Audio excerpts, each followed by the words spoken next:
we are talking about infinite series today, which we spent a fair amount of time researching and learned a lot about. Math doesn't work, I like.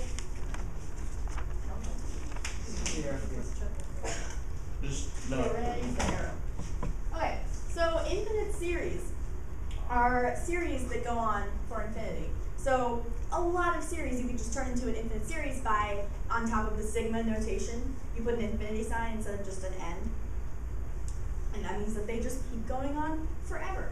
There are two kinds of infinite series.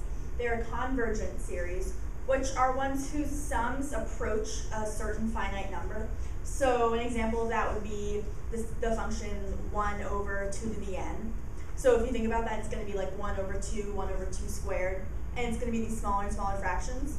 And when you add them together, they'll get really, really close to 1, and like in theory get to 1, but really just approach 1 forever. But then some series, like just if you said the function is n, that's going to keep getting infinitely larger, and it doesn't approach a specific number. It just goes on forever. So if a series converges, you can find the point of convergence using this formula, which is sort of hard to see what all these lines are.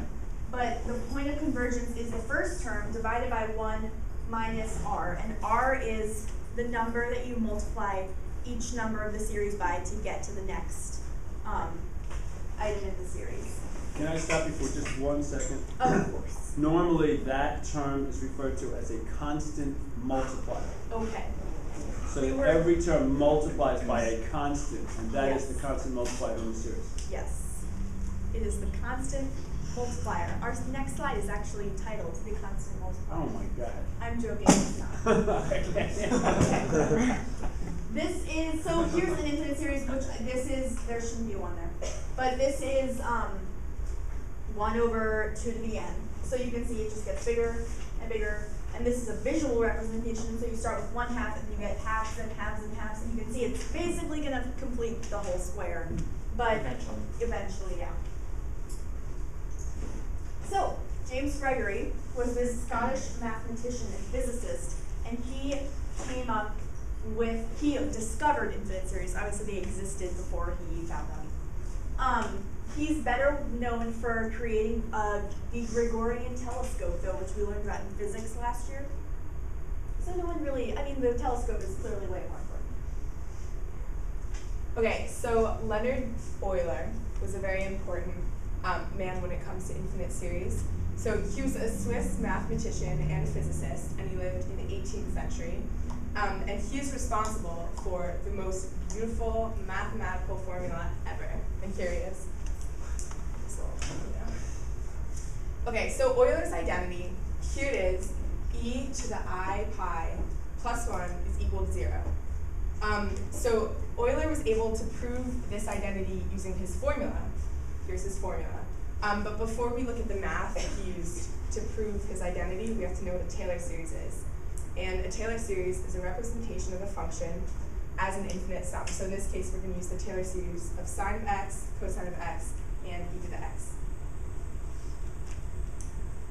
So here are the Taylor series that we're going to be using here. So we have e to the x, sine of x, and cosine of x. And if we take the Taylor series for e to the x, multiply the x by I, this is what we get. And it's kind of complicated, but if we simplify the I terms, because we have like I squared and I cubed, this is what we get. And then when we group the I terms, we get this. And here we have the Taylor series for cosine of x, and here we have the Taylor series for sine of x. So if you see, here's cosine of x, here's sine of x, and here's an I. And this is what his identity is. So if we substitute in pi for x, we can find it, we know what sine of pi is, and we know what cosine of pi is, and then we get this. And if we just simplify that out to equal 0, we have this identity.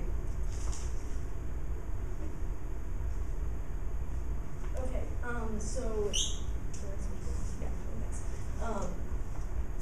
there are a couple practical uses for infinite series, and you can calculate pi and e out to large decimals if you need those for some sort of calculation. I'm going to stop you for 1 second and just point out that e Should be Is is lowercase. never capital.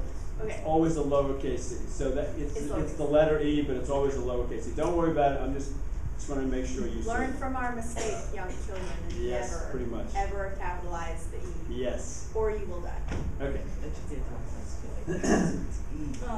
So this is the infinite series that you use for calculating your E, and if you find the partial sums, which is what you do when you take a value n and you put like there instead of just having it go on to infinity, you can see they get closer and closer to 2.7128, which is what E is. So if you know, like, for each partial sum, it'll get accurate to a further and further decimal point. So then you can use this to calculate, like, a zillion decimal points if you needed them for a calculation. And you can do, and you can do the same thing for pi using this series.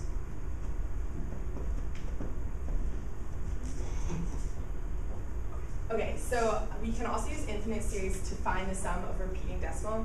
So here's a repeating decimal. We have 0.272727, goes on forever.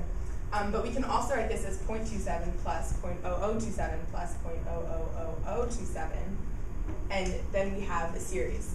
So if we find r by taking the second term, dividing by the first time, we get r, which is 0.01 in this case. And if we use this formula, we can find the sum. So we have the first term divided by 1 minus r, which we found here, and then we get 0.27 over 0.99, which we can say is the same as 27 over 99, which is 3/11ths, which is the fraction that we used to get this decimal.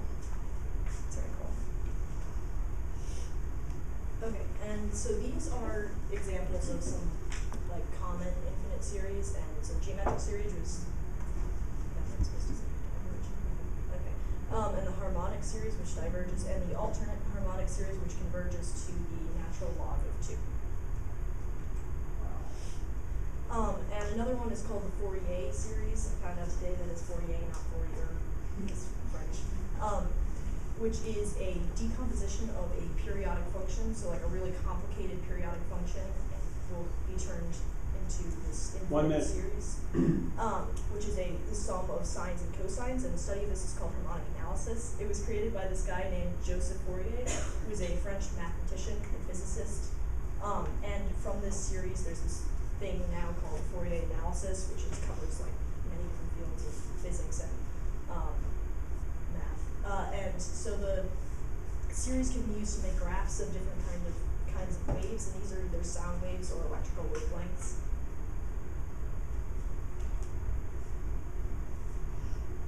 Any questions? Perfect time. That was exactly 7 minutes. Do we get bonus points? You don't get bonus. You don't need bonus points. Should I keep coming with a question? Yeah. Yes. Questions? I have a question. Why is everybody sitting there? I have a question. Math. Can you give us, you said an alternate harmonic series? I don't know what that is. At least I'm not sure I know what that is. Can you give us an example of that? It's very Yes. complicated math. I can find like there was a site that had like it written out, but I didn't put it because it was like long and I didn't put it in there. I can find it and bring it in if you. No, I just wanted to know if you knew what it was. I My mean, guess use the would term be- and we should. My guess Yeah. would be that it's a harmonic series that alternates. In what way? Maybe it goes back and forth. I think it goes Between negative and positive. Yeah, that is what it does. It goes back and forth between negative and positive. And I'm not sure what the harmonic series is, like in that. Okay. Do you know what a harmonic series is, or? It's a type of infinite series. Yeah. No, we is don't. it? You know, okay, because Sorry, I don't know what I it don't is know off the now. top of my head. Okay. We just thought we would spew those terms at you and hope that no Maybe we one wouldn't asked ask for it. questions. But We would just be so stunned. okay. Yeah. Any questions? Can I ask mine? Wait, why are all those people wearing red? It's great. Did you get the memo? No. Okay. Well, that was great, girls. That was really good. Thank you. We hope that you It was learned great. a lot about it. The next person.